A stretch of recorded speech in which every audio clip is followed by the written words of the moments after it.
This is another edition of the 9 o'clock meltdown podcasting. Something totally new. All right, I have Curtis Newart on the phone, and he is going to talk about his latest endeavor, Lauperland, which is the biggest Cindi Lauper fan site to date. Hello, sir. Hey, how you doing, Crystal? I'm good. Lauperland, you guys just launched last week, right? Yeah, on Friday, the 22nd, which is actually the same date in history that the original creator, Page After Page, the site that it's modeled on, Okay. first saw Cindi Lauper back in 1980, back in the late 80s. So the date has some meaning. In any case, we just launched Lauperland on Friday. It's the world's largest Cindi Lauper fan site, and it's based on archived material from a fantastic old website from the mid-90s called Page After Page. Okay. Created by a Belgian gentleman by the name of Jean-Marc Piraprez. During its time on the web between about 1995 and 2005, it amassed over 400 pages and had over 4 million viewers, and it became the quintessential resource for any Cindi Lauper fan. It became Cindi Lauper's official website from about 2002 to 2005, before Cindi decided to streamline her site. Unfortunately for a lot of fans, Page After Page got archived. Okay. And it wasn't seen publicly for, the last 13, 14 years now, until recently, back in the fall when I was promoting my last album, Rock the Chandeliers. Yes. I didn't have a lot of downtime, but when I did, I was, either watching movies on Netflix or surfing social media. And it came to my attention that Page After Page was archived, that it still existed. There were a lot of broken links and a lot of pictures missing, but it did exist in some form, and so I thought to myself, this really needs to see the light of day again, especially since Cindi has seen a resurgence in popularity over the last 7 years since Kinky Boots took off as a huge success. So I decided, I wonder if there's a domain name available for Lauperland. The name just came to me as in Dollywood or Disneyland, or just seemed like the right sort of fit. So I went online and I grabbed the domain name and grabbed the social media handles, and I contacted the owner of the site, Jean-Marc, and I said, would you mind if I resurrected this site? And he said, go ahead. He had put a lot of his life energy into creating that site. 10 years of his life, and he did it all pretty much financed himself.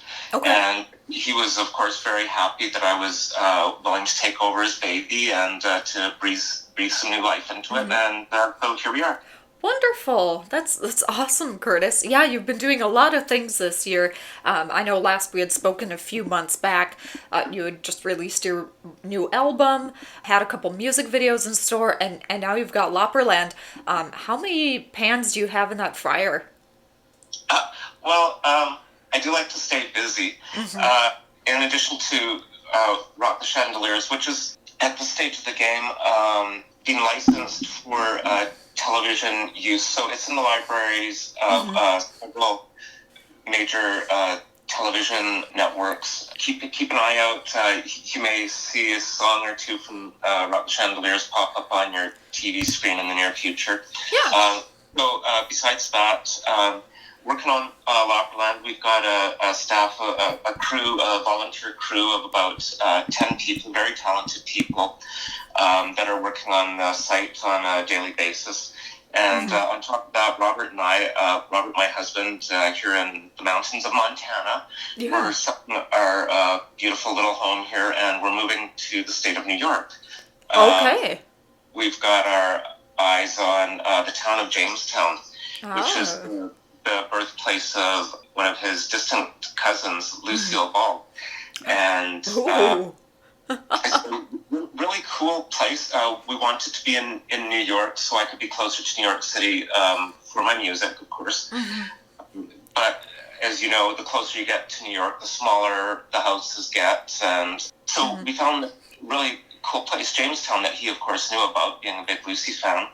And it's about 6 hours or so drive from New York, but it's only like an hour to the airport in Buffalo and a 90-minute flight to New York City, so we can do that like once a month if we want. And it's central to Toronto and Pittsburgh, Buffalo, and it's got all sorts of attractions around it. So we're going to be buying a property there within the next probably month or two and moving out there. Okay. Well, Curtis, good luck to you and Robert. And then your four-legged kids, of course. Yeah, we've got Ginger and Dusty, our 15-year-old fur babies, who are going to be coming with us. Granted, there's going to be a lot of snow out there, but I'm from Canada, so I'm used to it. So I'd rather be close to New York because of the culture, and I'm certainly willing to take a trip to Mexico or Hawaii once or twice a year to get some heat. Oh, there you go. All right. Excellent. Maybe I'll join you. Okay. All right. Hawaii bound it is.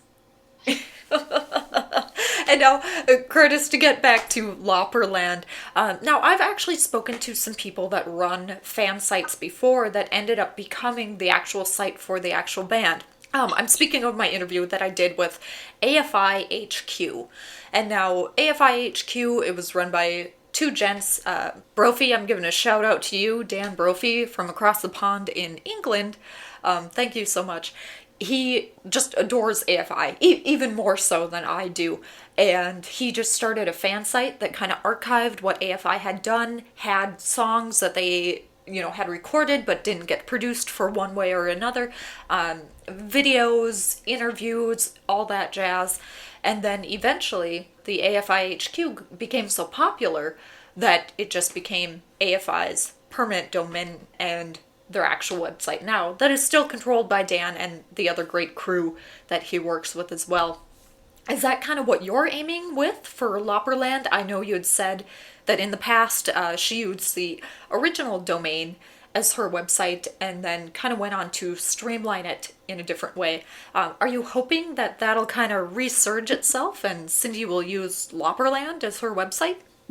Well, I'd like her to use it as the official fan site.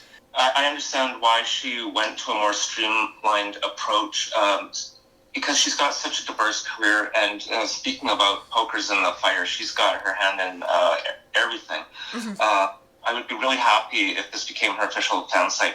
Like I mentioned, we've got a really talented crew of about 10 people working on this. We've got Kathy Campus Sweeney, who actually ran Cindy's official website from about 2002 to 2005 on board. Okay. And we've got a gentleman by the name of John Matthews, who's a lead singer in a punk band called Strange Things Done in the Midnight Sun.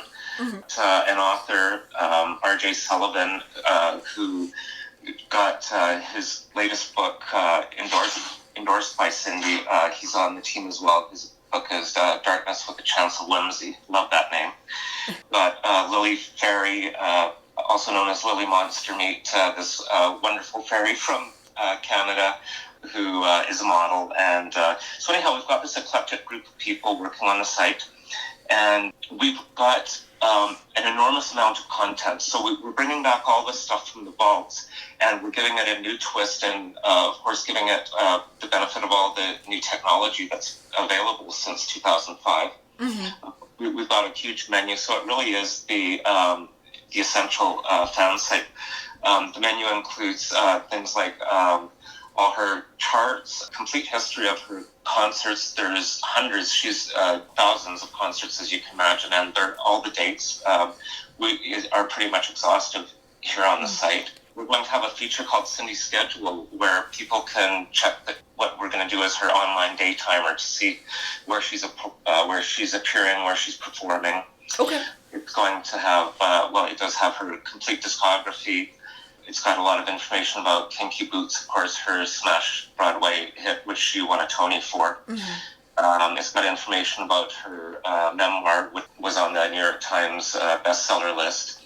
It's got information about her star on the Hollywood Walk of Fame, her movies, her music videos, all the people she's worked with.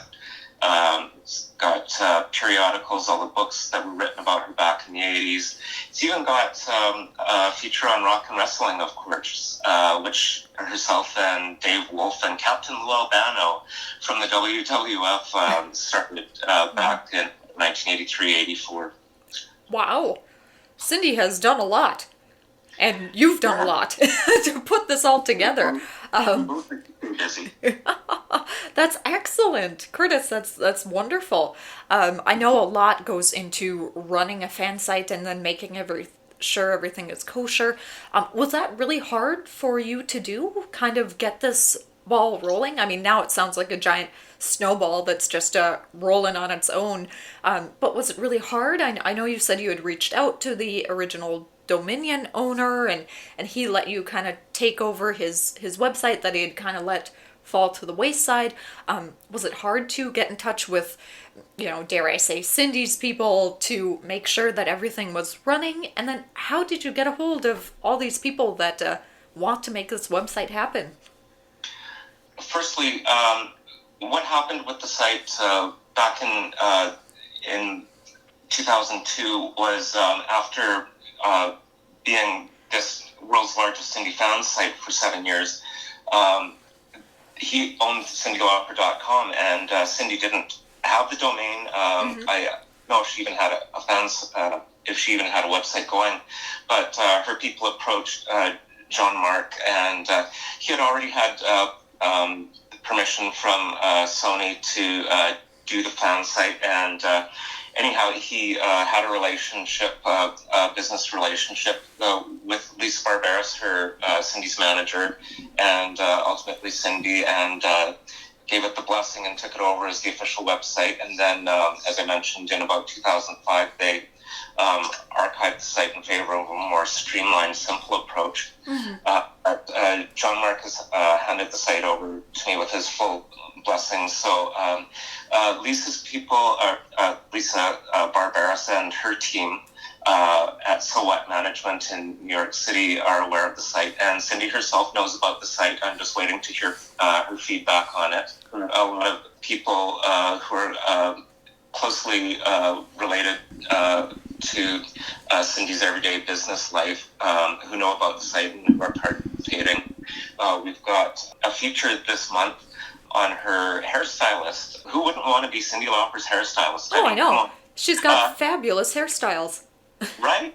Her hairstylist, Jutta Weiss, has been with Cindi for over a decade, and this month we've put together a showcase on her in our top 40 spotlight, where we've selected our top 40 favorite hairstyles that Jutta has done for Cindi. Okay. And yes, there are that many different hairstyles, as you can imagine.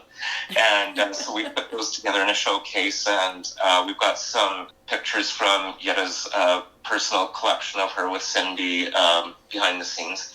And you can see that on the website. And we're going to be doing a feature next month on Patrick Lucas, who was Cindi's original makeup artist back in the 80s. He was responsible, along with Cindi, for her famous war makeup. I'm sure you remember she did a lot of sort of crazy groundbreaking stuff at this time, like wearing eyeshadow all over her face and lipstick scrawled on her face in different patterns painted on her eyelids, and all that stuff from the She-Bop video and like Goonies and Girls Just Want to Have Fun and Money Changes Everything, all those fun videos. So you're going to be our guest next month, and we'll have some private pictures from his personal collection of him and Cindi and all the fun they had back in the 80s. Yeah, the 80s were fun. Well, I can't really say that. I mean, I was born in the 80s, but, they sound like fun. They seem like fun. We're where it's at. So, in any case, like I was saying earlier, in addition to being an archival site about all the stuff Cindi's done in the past, it's also going to be a great place to stay updated on what Cindi's doing currently and in the future. So we have all the stuff about Kinky Boots and about, all her different awards and nominations, and her work on SpongeBob, the musical, and Three Penny Opera, the musical that she was involved in. But about her Billboard Icon Award and her appearance at the Kennedy Center Honors for when Cher and Reba McEntire were inducted recently. Cindi sang Turn Back Time, and so we've got clips on there of that. And we've got information about Cindy's True Colors Fund out of New York that helps homeless LGBT youth. It's doing some work with the True Colors residents there that has 30 bachelor suites that help LGBT youth get on their feet. And there's info on her upcoming stint she's doing at the Hollywood Bowl with the Hollywood Bowl Orchestra this summer, where she's doing all her greatest hits to symphonic music. And information about her work on the score of Broadway's upcoming Working Girl musical based on the movie. Okay.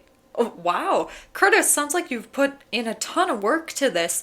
And, I've heard it before that fan sites they're a lot of work and they're very tedious and you need a team behind you to help you facilitate everything. But it sounds like you have all of that together already. And now I know I asked you this before, but to get it more in your own words, why Cindi Lauper? Cindi, I love to pieces. I was 14 years old when She's So Unusual came out. And as a young closeted gay man living in the Bible Belt of Alberta, Canada, which is basically like Canada's version of Texas, she came along at a really important time to let me know that it was okay to be different and unusual. I saw the girls just wanted a fun video, and I thought, who is this unusual girl? And she still has a 4-octave range voice. So, that appealed to me. I thought that was really cool as a singer. And, saw the video for Money Changes Everything, where she's got mascara streaming down her face, flying in a garbage can over the audience in Houston, wearing different colored Converse runners. And, she just really appealed to me. And over the years, I've gotten to love her more and more because she's, diversified. She's got her catalog diversified to where she's done country music, she's done blues, she's done standards. So she appeals to a lot of people, and she's a humanitarian. She's a strong advocate of equal rights, women's rights, any sort of minority that's disenfranchised. She'll get up on her soapbox and bang her drum, and so I really respect her for that. Cindi Lauper has always been kind of cool, kind of underground a bit, a little bit of a punk, kind of that whole 80s grunge, maybe? Well, yeah, it was the precursor to grunge. It was a very punk. She's a New Yorker, born and bred. She was almost born in a cab on the way to the hospital in Astoria. Oh, jeez. She grew up in Queens and Brooklyn, and she used to sing Broadway tunes on her family's front porch for nickels, from what I understand. Okay. Hey, you got to start somewhere, right? Right. Excellent. So what, now you've kind of already gone into what we can expect out of Lauperland and kind of the angles that you hit from all of it, getting it all rolling, things like that. So it has been live for a few days now.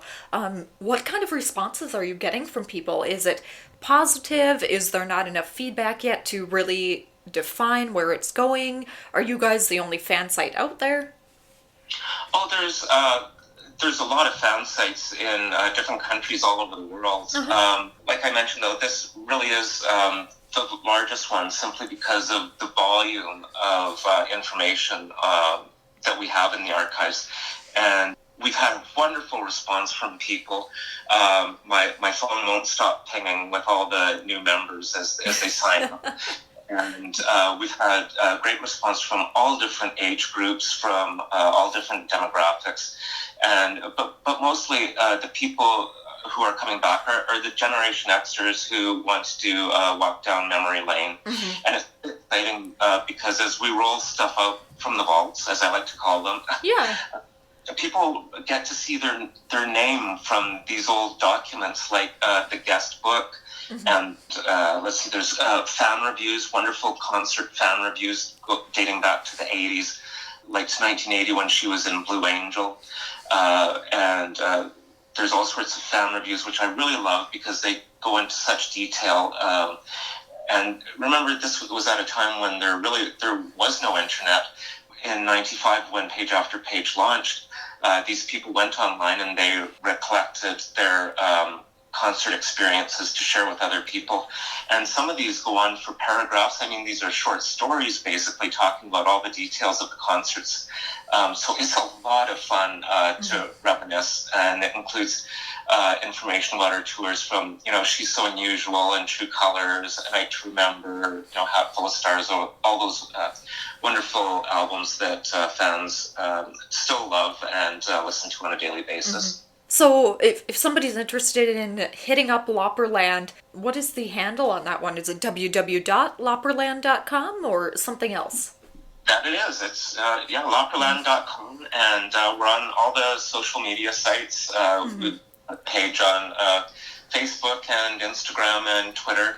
And one of the things I should mention that I'm really excited about is the forum on Lauperland. That huge part of Page After Page.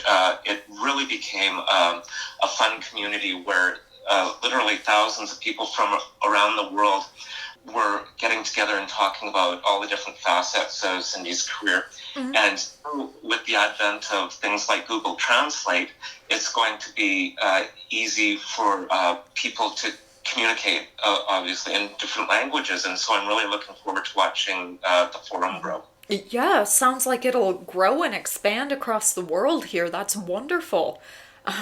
Yeah. Geez, Curtis, you've got so many things going on right now. I don't even know where to go. You're moving, you launched a website, you still have your album going, which congratulations that it's getting picked up by networks. That's absolutely wonderful and phenomenal to hear.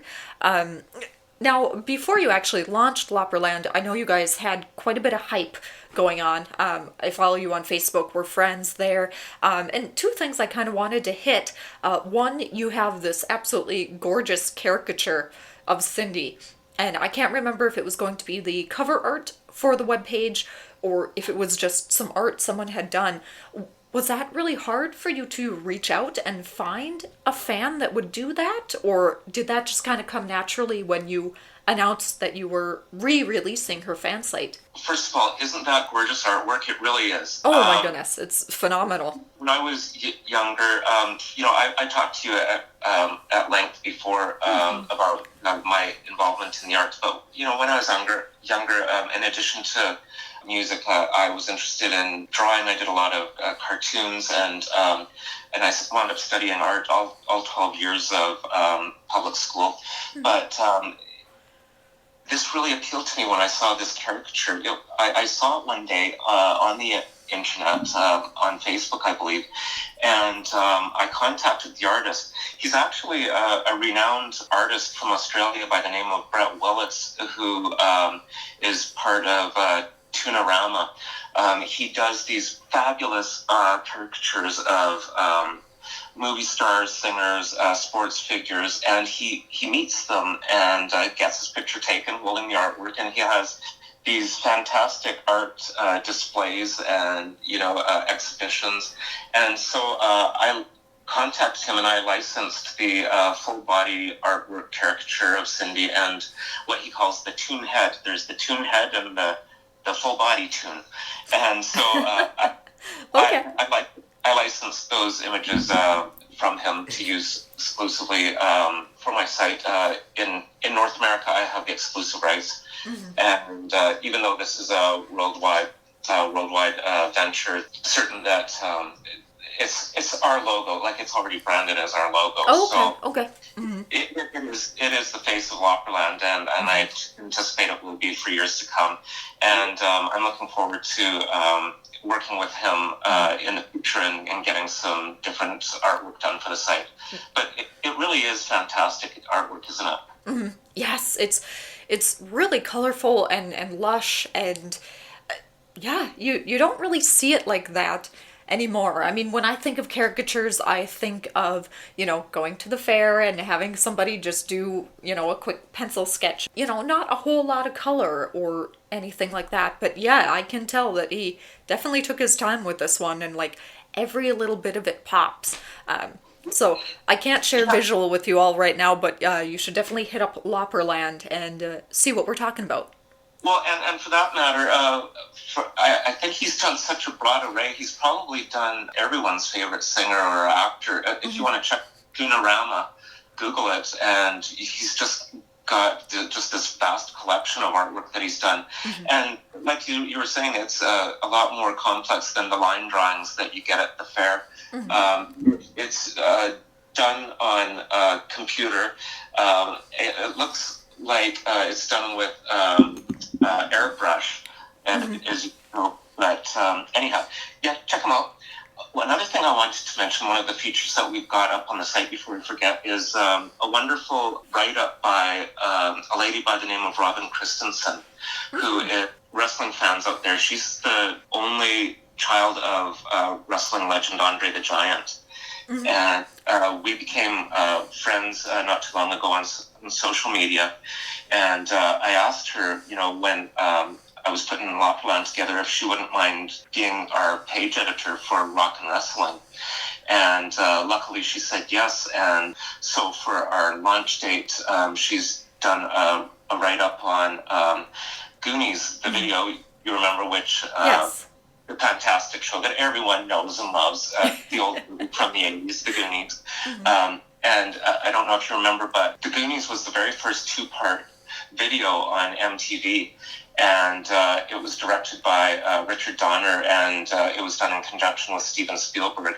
And it was at the time when rock and wrestling was huge. And the video had all these great wrestlers from the WWF. And in addition to Andre, they had Roddy Piper and Captain Lou Albano and the Iron Sheik and Nikolai Volkov and, just all these people. And so Robin talks about how she was really young at the time. I can't remember, she was about 6 or 7 years old. And it wasn't until she saw Goonies on MTV that she realized, hey, my dad is famous. Oh.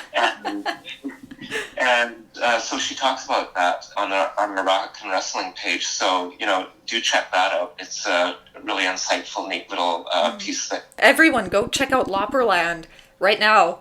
Just abandon this podcast altogether and check out Lauperland. Curtis, that's really cool that you met Robin. Now, you said you had met her through social media. Was that kind of like an online forum? Did you reach out to her? Did she reach out to you? How did that relationship culminate?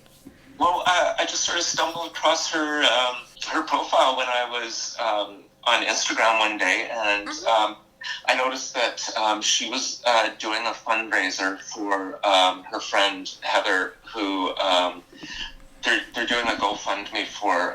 Unfortunately, her friend Heather has been diagnosed with cancer, and so. Saw that, and I reached out and I started talking to Robin about this fundraiser she was doing through direct message, and so I became involved with her that way, learning about that, and I retweeted the fundraiser and did my part the best I could to raise a little awareness about Heather's GoFundMe. And if you go to my website on or either of my sites on social media, on Facebook or Instagram or Twitter, I'll put up a post about Heather's GoFundMe, so anyone who wants to contribute and help out. Yeah, wonderful.